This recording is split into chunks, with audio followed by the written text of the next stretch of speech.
Hi, Mike Wright here.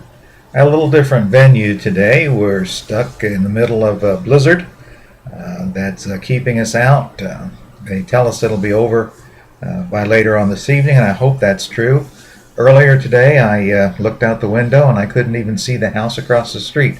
The snow was blowing so hard, so that's why we're at this location. But I still wanted to give you your first day of Christmas present in this series.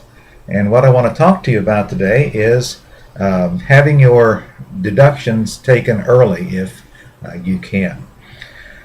Many people are advising that deductions not be taken early this year because of the uncertainty over the fiscal cliff. And while it's true that if we do fail to reach a compromise over this issue, that everybody's tax rates will go up.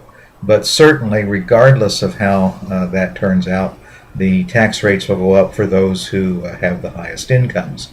That being the case, it's important to think about deduction planning. However, this late in the year, the number of deductions that you might be able to increase at this point would generally be small ones. The dollar amount would be minimal, but nevertheless real. And the kinds of things I'm thinking about are making your January mortgage payment early, perhaps paying part of your church or other charitable contribution before the end of the year instead of waiting until January.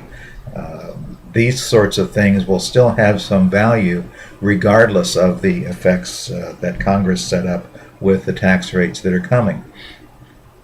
Also, if you're in business, it's probably a good time to be able to accelerate those kinds of deductions similarly, because it's unclear whether or not Congress will extend the business deductions, especially in those areas such as Section 179 deductions for depreciable assets that can be taken. Right now we have a very high maximum for that, but that may not continue in the future. So the chances of that changing mean that you should take advantage of those now.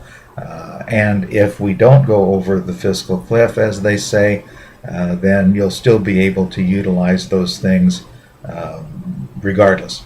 It's not like you're going to lose anything if you leave that in there. Two things you want to keep in mind, however, if you decide to take this track. One, if you're going to send a check for some payment or other, it must be done in the next day or so, because those checks need to clear the bank by the 31st of December. Otherwise, they won't be considered, or they could be considered not included in your 2012 tax return.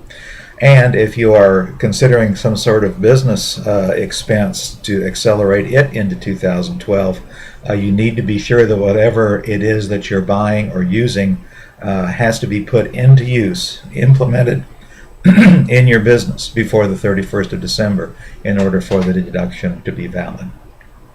So there you are. Merry day after Christmas. Happy first day of Christmas in our series, and I'll look forward to seeing you tomorrow.